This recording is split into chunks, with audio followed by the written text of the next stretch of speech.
Hey guys, my name is Thomas. In today's video, I want to show you how to throw a backhand and forehand throw in disc golf. Reason being is a lot of times in disc golf, you'll need to be able to throw a different kind of shots, maybe get around some trees, whether you need to have this disc curve left or curve right. And for anyone that's brand new to disc golf, to kind of explain how a backhand and forehand flies. So if I throw backhand, which is straight back through, your disc is going to want to curve to the left, just its natural fade. When you throw a forehand like this, the natural flight of the disc is it wants to go right. So to start out with the grip, which is the most important part, this is a putter, so your grip shouldn't change between the discs. I just want to throw that out there.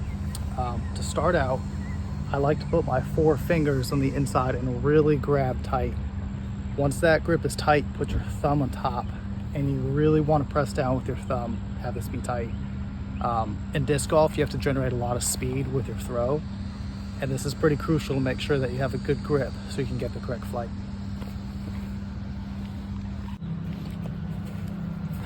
So as far as throwing backhands, a backhand can be applicable to any disc, and I'll show you quite a few of what I have here at the moment. So getting off the tee box, you're most likely going to be working with the driver. You could also work with the fairway driver or mid-range, and then mid-range discs like these. And the reason I mentioned the type of disc is because you're going to have to get a certain speed to get the shot that you want. So to start out throwing backhands is whenever you're going to throw a backhand, many people make the analogy of starting a lawnmower. You pull and pull back. So with your disc, reach straight back and pull through and snap. You want to make sure that when you throw a backhand, you're not throwing it super high because your disc is just going to take off and fly. So let's go ahead and start. We'll throw one, and I'm going to start with the mid-range. So this disc is not going to go as far as a driver, but it's a little bit easier to control, and it should have a straighter flight. Remember to reach back and pull through.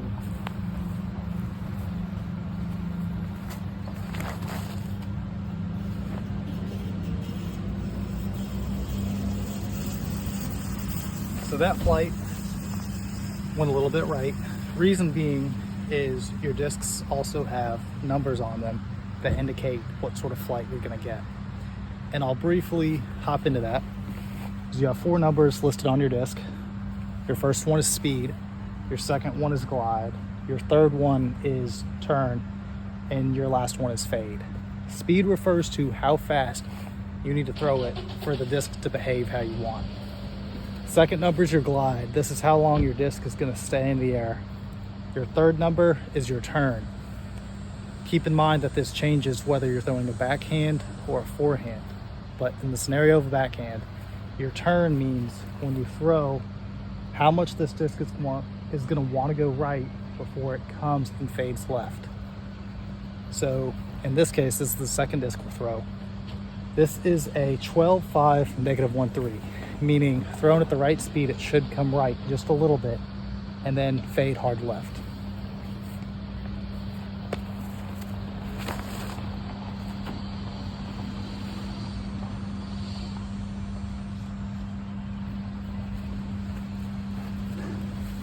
Next disc is a fairway driver. Its speeds, glide, turn, and fade are 7.502. You don't have to throw it as hard. It glides a little better. You're not going to have much turn, and it will fade to the right, to the left, a pretty considerable amount. So it's the next one.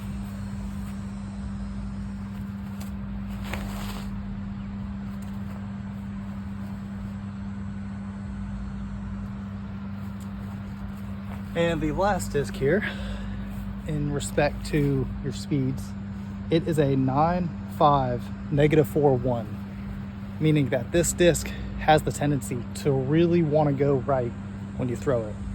The reason for the differences in these numbers is based on the disc golf hole you're approaching, is to get a different flight. This is kind of where it comes into play to learn both forehands and backhands, because you can get the disc to maneuver different ways. But I'm gonna go ahead and throw the Roadrunner real quick.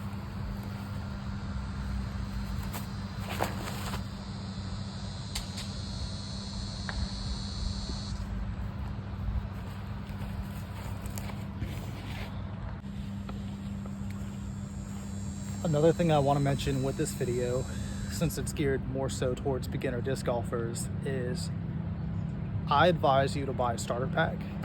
Starter pack can be picked up at Academy Sports. That's where I got mine. And with the starter pack, you'll get a putter, a fairway driver, and a mid-range. Your fairway driver is not going to go as far as some of the discs I threw prior. They're not as heavy. However, I think that a starter pack is a great way to go about learning disc golf.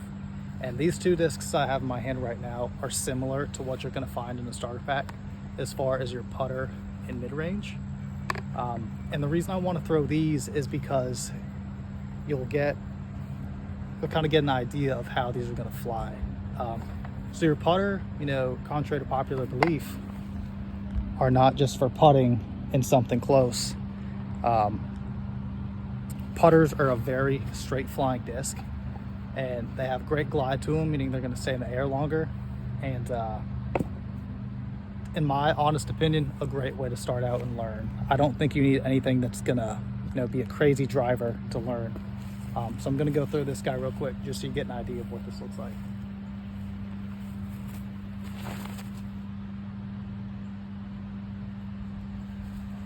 So it's a very straight flying disc. Notice how there wasn't much fade or turn to it. This disc right here is the Rock mid-range. It's a 4403, meaning it should fade a considerable amount towards the end of its flight. However, it's a 4-speed, meaning you don't have to throw this very hard. So I'm going to go throw a backhand here. Just keep in mind when you're throwing backhands, if there's a line to your target, reaching back, pulling, and coming through.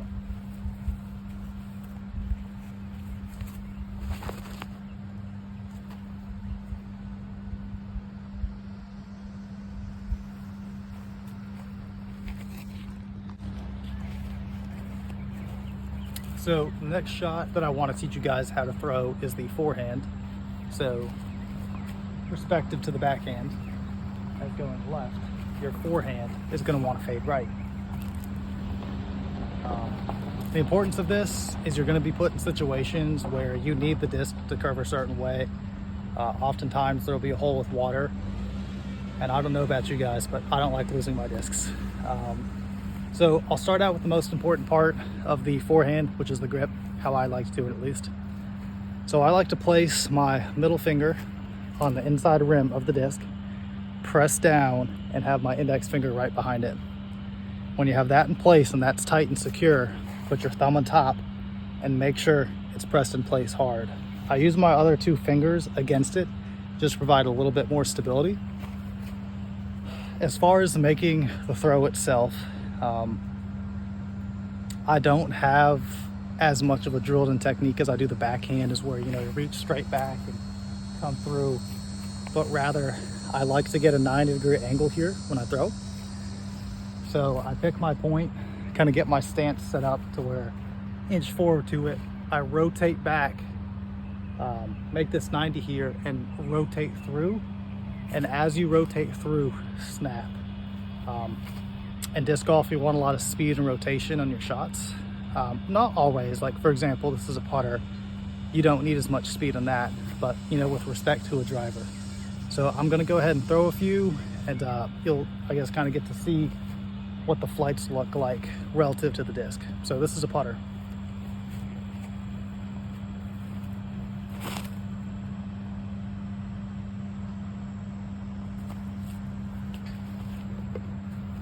Next disc I'm going to throw, this is a mid-range. It is a 4.5, negative 1.5.5.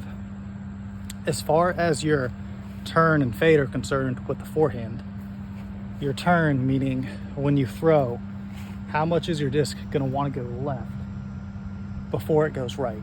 And so your fade here is outweighed by the turn. It might be a little bit deceiving to see a negative 1.5, but in terms of how turn is scaled, your negative is an amplified amount. The negative is not that it turns less, it actually turns more. So if you have a -4 here, it is going to turn even more than a -1.5. So I'll go ahead and throw this one, show you guys how it flies. Remember, I kind of rotate back, have my fingers in there, thumb on top, 90, come through, and I snap.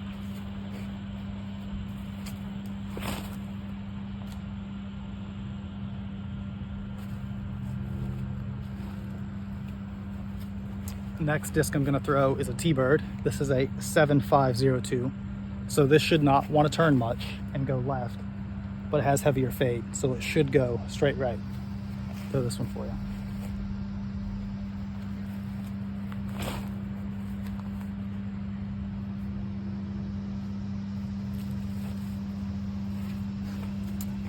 You can see that disc went further right than the prior two shots that had more turn on them. This last disc is my driver. This is a 12.5 -1.3. The -1 is its turn, and the 3 is the fade. So oftentimes throwing this as a driver, I will have heavy fade to the right when the disc slows down. And same thing, middle finger on the inside rim of the disc, thumb on top, extra 2 fingers for support.